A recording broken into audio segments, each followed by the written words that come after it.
Well, you can be forgiven for thinking that conservatives don't really care all that much about climate change, but they actually do. Sure, there's a lot of evidence to show that the Conservative Party does not have fight climate change on their bingo card, but let's take a closer look at it to tease out what's really going on.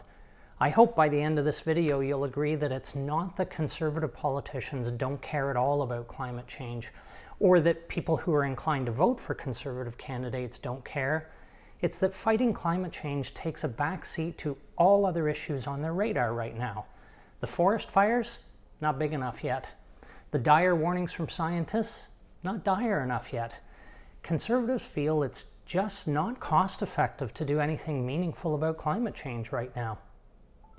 Hearing all the slogans from the Conservative Party in 2024 gives a clue about what they want you to think is important ahead of next year's federal election. Axe the tax, fix the crime, just inflation, or whatever catchy little thing Polyev is yelling about this week. It all boils down to making life more affordable for Canadians, and who doesn't want that? But climate change is a much bigger deal than conservative politicians want you to believe. It's one thing to not commit to do anything meaningful to fight climate change. All you have to do is Google Conservative Party of Canada Climate Change Action Plan to see what I mean. What's even worse, though, is the efforts to actively undermine the climate change actions that are already being implemented. And I know what you're going to say. Conservatives don't think climate change actions being taken now are the right ones. They want to focus on other actions that are more effective. Let's start with the Axe the Tax slogan. The Conservative Party likes to make it seem as though the carbon tax is driving people into poverty. It isn't. Have a look at the newly revised Parliamentary Budget Office report to see that for those at or near the poverty line in Canada, the carbon tax rebate actually puts more money in their pocket. Getting rid of the carbon tax will eliminate the rebate, and prices of everything won't likely come down very much, if at all. So axing the tax will actually make things worse for those who aren't already swimming in cash. The carbon tax is a behavior change tool, one that most of the people who are enraged over it don't understand at all. But the experts know that it's the most effective climate change tool in the toolbox. Another way that conservatives actively block efforts to fight climate change comes to us from Alberta. In 2023, Alberta's leader placed a moratorium on all new renewable energy projects. And in October 2024, she went even further in her efforts to actively block wind and solar projects. Alberta is explaining their opposition to renewables with terms like pristine landscape and agriculture first.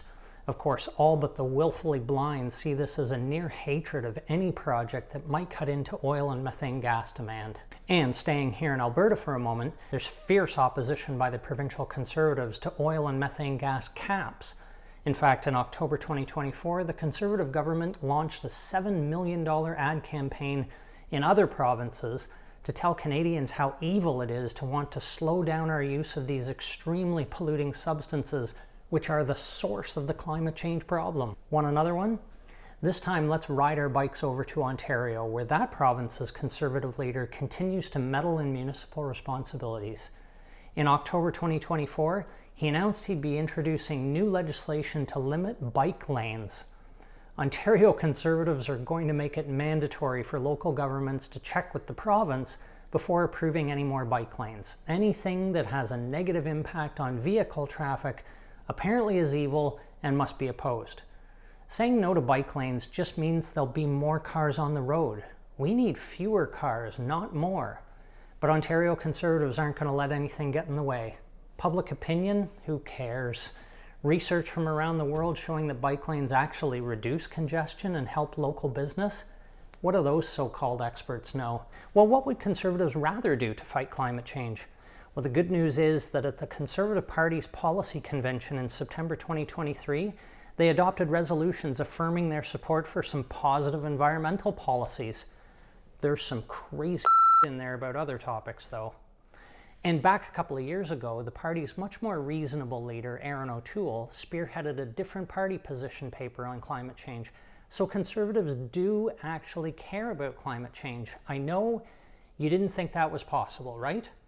More progressive people in Canada need to stop being so critical of Conservatives all the time. There's actually a small amount of space to work with them on climate change. But the way Conservatives look at the fight against climate change is different than the rest of us. While they do actually care and want to do something to stop climate change, if it involves any amount of additional money coming out of their pocket, then the answer is an emphatic no. It doesn't really matter if the action makes sense and is supported by science and tons of experts. If it costs the individual person more money, the answer is no.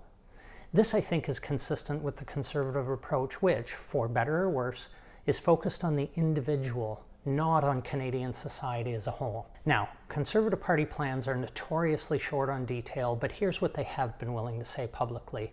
Investing in technology is one thing, and that is not a bad thing, of course.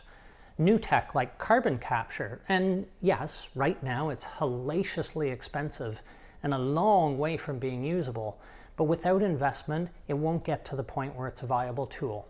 In fact, there was breaking news on this tech just last week out of Berkeley, so maybe it has potential. Then there's also the really tired argument that we should be producing more methane gas to sell to other countries that use dirtier fuels like coal. This pitch is a favorite one from Alberta oil and gas producers. It is such a bad argument that we don't have time right now to debunk it as the huge crock of that it is. Conservatives want to make the polluters pay, but just the industrial ones, not individuals like you and I. Nudging each of us towards making different choices that are better for the environment is something that experts agree the carbon tax does effectively, but it's nearly impossible to convince everyone that what the Conservatives are saying about the carbon tax is dead wrong. An article in The Walrus in September 2024 talks about how a federal Conservative government would essentially halt all meaningful climate change efforts in Canada. The article quotes Poilievre as saying, "My approach to lowering emissions is to greenlight green projects. We need a massive abundance of clean, green, emissions-free energy by giving fast permits and responsible permits for hydro dams, nuclear power, carbon capture and storage, offshore tidal wave power." Well, that sounds positive, but if you dig deeper into the costs of various options for fighting climate change, you start to wonder how Conservatives achieve this mythical aura of being better stewards of our tax dollars. Nuclear? Wow, that ain't cheap. Carbon capture? Really expensive right now and essentially doesn't deal with the root of the problem. It's a mechanism to allow us all to keep burning fossil fuels. Let's use less oil and gas, not the same amount, and not more. As much as I think fighting climate change is the biggest emergency issue of our lifetime, I know Conservative politicians, and I suspect people that are inclined to vote Conservative, don't feel the same way. But, as Conservatives do, they are slowly catching up, and slowly open to change. I really want to believe that if Conservatives form government in 2025, it'll be less predictable than I think. Let's think positive. Conservatives do care, and they do have some intention to do something. We know what to do about climate change. We know what works, including the carbon tax, and we know an easy way to pay for it. Watch this video to find out just how easy it could be. Imagine what we could do if all political parties and all of us Canadians got serious about fighting climate change. I'm confident that with a bit more time, Conservatives will get on board and speed things up for the good of that small segment of individuals they care about, and of secondary importance to them, Canadian society at large.